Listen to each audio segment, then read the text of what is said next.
Hello सांग माने मु आज बंधाकोबी तरकारी करी सी भी अल्प तेल मसला रे खाली पियाज देकी आपण माने भी निश्चित करके देखंतु।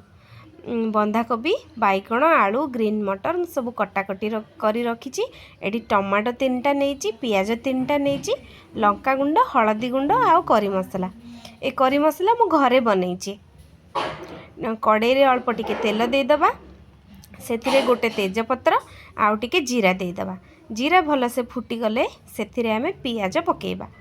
पियाज को टिके एपट सेपट करके भाजीदबा। पूरा नाली करवानी अधा अधा जस्ट पिंक हो गले हो तापर आम बिलाती ऐड करवा। बिलाती ऐड करके से हलदी करी मसला लंका गुंड पकेबा।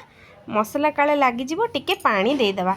पानी देकी ताको टिके कसिकी तापर लूण देदबा। लूण मसला रे भल रे भाजी हो गले आउ तरकारी रे लूण पकेबा दरकार हबनी। आराम से हो सब आड़ को लूण सम परिमाण रे जीव। तापर आमे परिबा ऐड करदबा। परिबा 5 मिनिट गोला गोली करे टिके कसीदबा। परिबा टिके नरम हो गले तापर आमे अल्प अल्प बंधा कोबी जो काटिकी रखिचंती सेटा को पकेकी गोलेबा। ताकू टिके एपट सेपट गोले गालेकी ताकू टिके घोड़ेकी रखीदबा। घोड़ेकी हाई फ्लेम रे रखीदबा 2-4 मिनिट परे तापरे ताकू आउ टिके नरम हो जाइतिबो। ताकू एबे सीम करके टमाटो सॉस 2 चम्मच पकेकी ताकू पुणी आउ टिके सिझिबा पई छाड़ीदबा। सिझी गला परे देखंतु एठी केमती देखा जाउची ता कलर भी चेंज हो गलानी आउ सिझी भी गलानी नरम हो गलानी।